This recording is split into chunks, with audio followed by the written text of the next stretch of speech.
I am a Christian who, if I were in the late 1970s, would be agreeing with evangelicals that a literal interpretation of the Bible is that life begins not at conception or heartbeat, but at breath. So I just want to make that clear, that because I'm going to be addressing the religious aspects.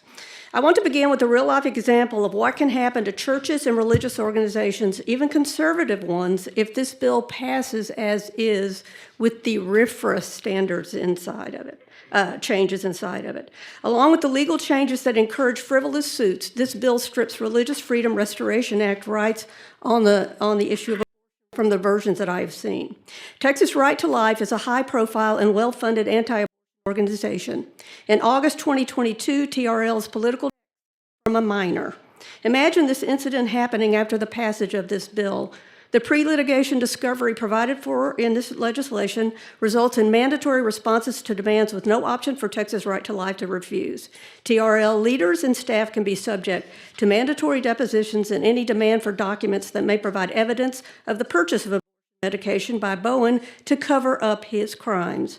No lawsuit need to be filed, but $100,000 is a tempting reward. For some malevolent forces, the harassment is the point. A small church dealing with a similar scandal, or even a rumor, would not weather this storm. The Southern Baptist Convention and various non-denominational and mega churches experiencing a scandal have vulnerability here if Religious Freedom Restoration Act rights are taken away, and if the anti-SLAPP is also changed. It is doubtful how much impact you can have on these medications flowing into the state. Here's what happened pre-Roe v. Wade.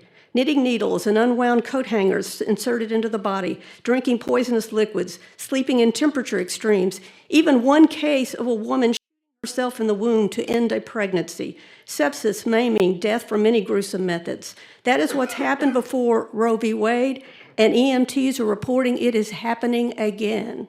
So as someone with 20 years experience also, if I'd had another 2 minutes to talk about the so-called study, I worked in that field for 20 years.